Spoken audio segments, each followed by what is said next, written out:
Hello, welcome back to Outside Xbox. I'm Mike, joined by Andy. Ahoy! And this is a video brought to you by Outside Xbox and sponsor Curse of the Sea Rats. Andy, it's a pirate game, Ahoy, so I had to come running. Ahoy is pirate for hello. It is, yeah. So that's why I said But ahoy hoy is early telephone technology for hello. yeah, so just the one. Just the one ahoy. Ahoy! Curse of the Sea Rats, new Metroidvania platformer that I thought I'd tell you about. It's quite exciting. Aye, that's pirate for yes. The developers of the game want to call it a Ratoidvania, but I think Metroidvania already has too many words. Ratoid, I like Ratoidvania. A ratoid sounds like something that is sort of rat-like, like a humanoid. Yeah, but it also implies that there are going to be many more games in this genre. In this genre, yeah. Of having playable rats in them. The game is quite unique in that regard. Yes, it's true. But yes, anyway, let's talk about the things you need to know about Curse of the Sea Rats. Number one, I think the thing that is immediately obvious is that the art style is really nice. It's a sort of cartoony, Disney-ish sort of animated style for the characters with these sort of nice painterly backgrounds and things like that. What it really reminds me of, I don't know if you got this vibe as well, and I think it's specifically because the game is chock full of rodents, is it really reminded me of An American Tail. Listen, kid, why do you have to be such a nuisance? I'll pee myself. I can't wait, I swear. You know, the old Fievel movies. Or Basil the Great Mouse Detective. Or Basil the Great Mouse Detective. Lots of mice in that as well. Yeah, but I really like the way it looks. You know, the animation's really fluid and beautiful, and they're really sort of pin sharp on a sort of Xbox Series X or a PS5. They look really, really sharp. The characters are all really characterful as well, and even though they're all rats. Yeah. They're very characterful faces, good facial hair. All right, boyo. I'm the quartermaster, in charge of supplies and provisions. The character that I like to play as has a coat like Guybrush Threepwood from Monkey Island 2. Enough with the teasing, ma'am. I'll see what I can do. So you're sold immediately. Yeah, I like to play as Bussa, who's the sort of, he's got like a kind of Caribbean accent and he's kind of hench and things like that, so he's my favourite. Do you really think that I would accept such a deal? The world is a horrible place, no doubt. But there are still people with principles, and I will fight for them. But they all look kind of stunning in their own way, and I think that's the good thing about a game like this, is that you never really get bored of looking at it. I played it for multiple hours on an aeroplane, actually, on my Steam Deck, which is like the least comfortable place to play video games, and I still didn't get bored of looking at it. So that's probably a ringing endorsement in and of itself. The second thing you need to know about is the plot. Yes. I.e., why rats everywhere? Why rats everywhere? Obviously, a pirate witch Okay. cursed everyone with a magical amulet. Yes, that is absolutely correct. I mean, I didn't even need to look it up because that's obviously how it would happen. That's the only reason you're why at sea, a ship full of people would get turned into rats. obviously pirate witch.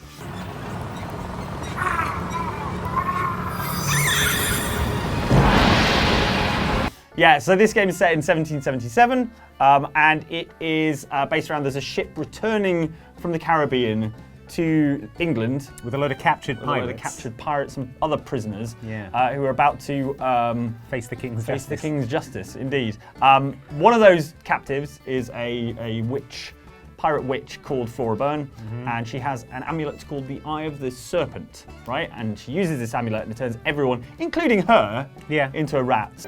Ha! Truly impressive. They're still alive after all that. We'll have to do a bit better, don't you think, Sharpie?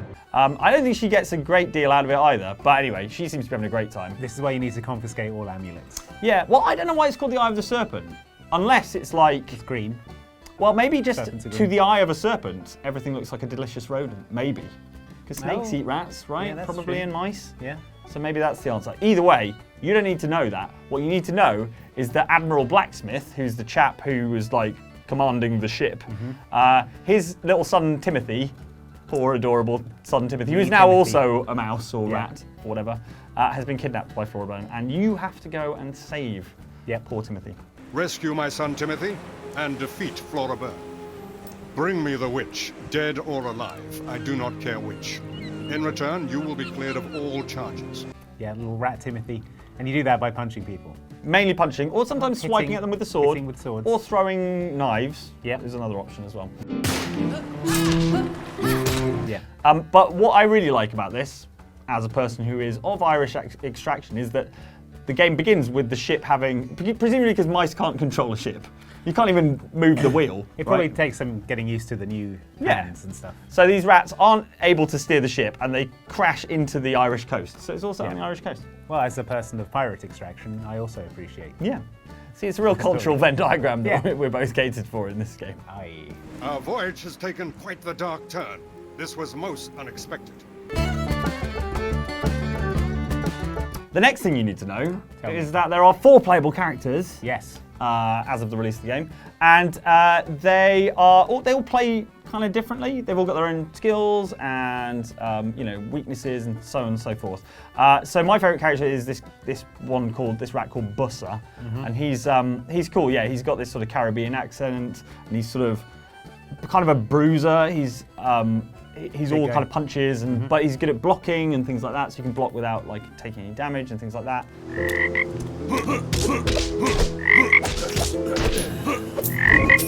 And yeah, so he plays like that. Whereas David Douglas, who's the guy with the Guybrush Threepwood coat, he's got like a sword, a sort of cutlass. So he's got a bit more range and things.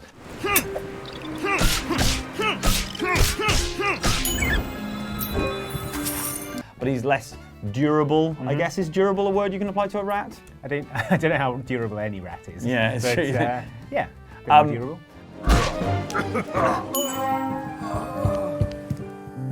And then there's a character called Buffalo Calf, who's a sort of Cheyenne warrior. The love of gold has you in its grasp.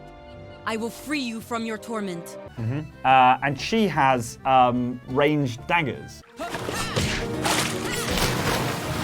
You sort of have you twin daggers on the ground, but then when you jump, you can fire these sort of ranged daggers and stuff. So that's like a ranged attack, which gives you different options.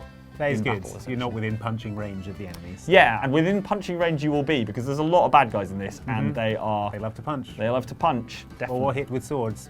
And then there's Akane as well, Yes. the fourth and final character. Who has a sort of speary type thing. And yeah, she's got kind of speed and stuff and a bit of range in terms of poking with the spear. Yeah. But each of those characters also has like an elemental affinity that affects what their magic is and what their kind of special abilities are. And things like That's that. cool.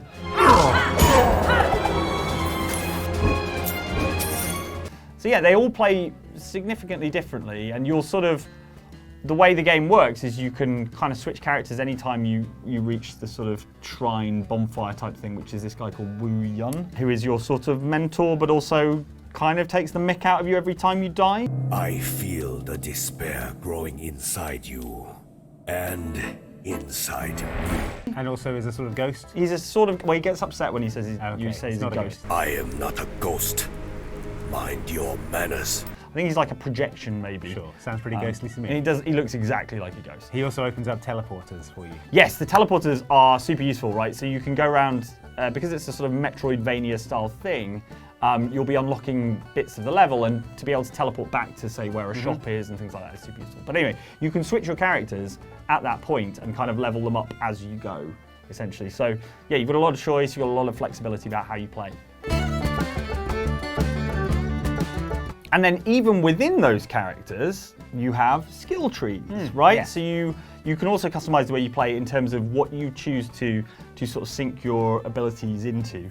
All of the characters have the ability to gain more health, more attack power, things like that, more magic. But there are also individual abilities that are unique to those characters. So one that I really like for Busser, who's the character I've played as the most, is once you unlock his kind of healing ability, as you attack enemies, you build up you fill this little gem. And once the gem is full, you can press down and B on the Xbox controller, and he will do a quick heal. So if you can find an opportunity or an opening to do that, it can really help in fights.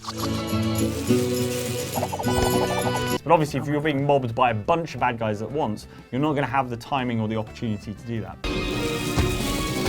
That's so useful. I've been having to open my inventory and eat tasty sandwiches. I mean, that's good as well because they're replenish my tasty. health. Yeah. It's like if it was a non-tasty I'm sandwich. not complaining about the it'd be more of a sandwiches. chore. Yeah. Just complaining about the time it takes to eat them. And the digest cost them. it takes to buy them. Yeah, right. But yeah, no, it's really affected so I've sort of adapted my playstyle around the ability that ability specifically. So it really plays into the way I play the game, and I'm sure it's completely different if you focus on a different character. You can find tasty sandwiches on the ground, but I mean, you want to eat a sandwich you found on the ground? Well, I don't think pirates were that bothered about sort of sanitation and, you know, hygiene and things like that. Probably they would. That's why they went extinct. I thought it was a meteor. One of my favourite things about this game is that it is a Metroidvania platformer that has couch co-op.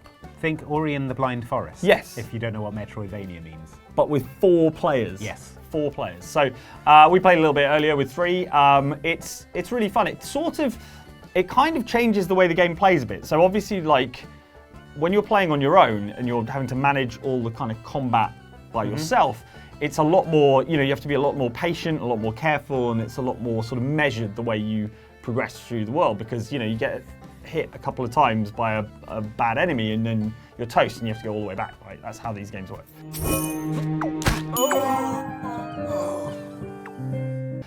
Whereas adding the co-op to it turns it almost a bit more into a kind of like side-scrolling beat-em-up vibe.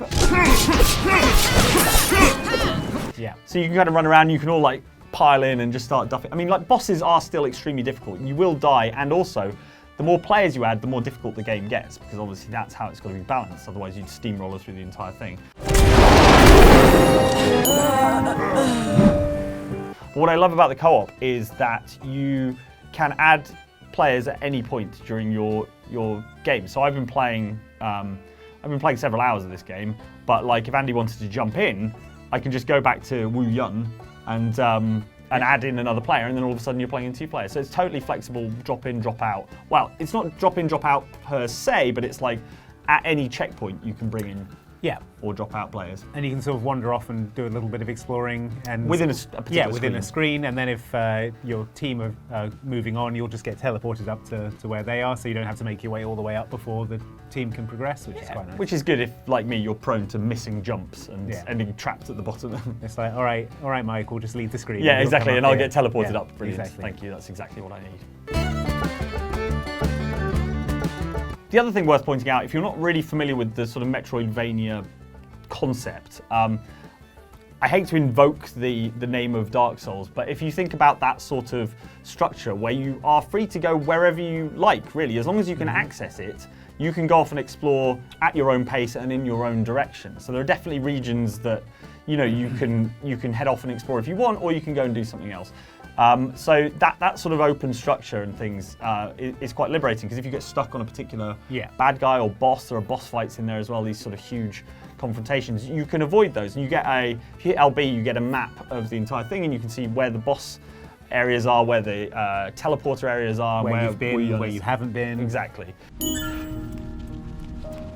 Exactly that. So to give an example, at one point in the game, there's a dark hole in the forest, and it's surrounded by cobwebs, and I have the money to buy a lantern that would allow me to go down there, but I'm putting it off for as long as possible, basically, because I'm sure there's something horrible in there. It's very dark in here. We'll need to find a light. Yeah. And in fact, having spoken about it now, I'm probably going to have to go and get footage of what is in there, because otherwise it's going to be a complete mystery to people. All right, so here you go. This is what's in there. I should have avoided it for longer. Yeah. What I like about this, the way games like this are structured, is you'll come to a bit with like a big spike pit. Yeah. You'll try and jump over and you won't be able to make it, and you'll go, I'll probably unlock an air dash at some point. So you sort of get the vague shape of the upgrades that are coming, even though you don't actually know what they are. Yeah. And then eventually it'll be like, you have unlocked air dash. And you're like, great, I know exactly where I'm going to go and use that. Indeed, yeah. So very, very early on in the game, you unlock a double jump, which totally unlocks different areas that you can access. My treasure will never be yours.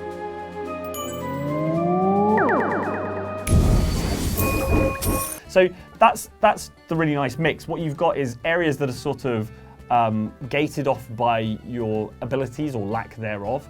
But then there are other areas that you can access quite early on, but you've always got something else you could be doing if that is too intimidating and full of horrors. Unless you think you're hard enough, in which case, go for it. Yes, stick your head down that hole, why not? Didn't your mama teach you not to go into dark places? And the final thing that I think you need to know about this game is that there are little side quests as I love well, side quests. right? Yeah, so it's not necessary. Obviously, in a game of this sort, you could, the entire thing could be quick path stuff. But actually, you'll meet a whole bunch of characters, all with their own weird things going on. Yeah, they all need stuff. Yeah, most of all, I think they all need to be back to being humans again. Don't bother us. We're very busy. But yeah, they need little bits and bobs. At one point, you meet an old granny who's doing some knitting, and if you bring her some wool, she'll knit a scarf for her friend. Just what I needed. With this, I can finish Molly's scarf, and I'll have some left for yours. Right? Right. Which is kind of fun. And then when you run back through the area where the friend is standing out in the field, she's got the scarf on after a while, which is kind of a nice touch. There is a really nice one, which is a reference to the Pirates of the Caribbean ride, where there are some pirates in a jail, and there's a dog with the keys in its mouth, and he wants a specific kind of bone, and you can go and find that bone and bring it back, and then, he'll drop the keys. There's a lot of little nods and references in there, little in-jokes and stuff for the keen-eyed. I found a wig that is a reference to Prince Adam of Eternia from He-Man. Oh, there you go. Which was unexpected, but welcome, yeah. I'm glad they're having fun with it, though. It's nice to see a sense of humour. Absolutely, yeah. And again, it kind of flows back into that thing of like, if you want to go and do something else, if you're stuck on something, there's always the opportunity to go back and, you can, every time you're moving through a screen, you're probably fighting enemies and you're building up, the points required to then flow into skills. So you're always, even when you're doing a side quest, you're probably building up, your abilities as well at the same time. I have failed you, Captain. But this won't change anything. Flora will rip the amulet from your cold, dead hands and unleash its full power again. Mark my words. There you go. That is Curse of the Sea Rats. All the things you absolutely need to know. So what do you reckon? Your bag, pirates and stuff? Yeah. It looks great. The music's lovely. Yeah, it does have lovely music. Like to chill out to the pirate jams. Yeah. And it's got pirate outfits in it. That's kind of my main thing. So yeah, I'll be enjoying that. All right. Thanks. Well, Andy's sold. If you'd like to find out more about Curse of the Sea Rats, head to the link in the description below. And thank you so much for watching this video brought to you by Outside Xbox and sponsor Curse of the Sea Rats. We'll see you next time. Arr. It's pirate for goodbye. Got it. Thanks for the lingo tips. I like it when I next go to Pirate Island. I'll be able to order a baguette or whatever. You've been asked to stay off Pirate Island. Yeah, that's true.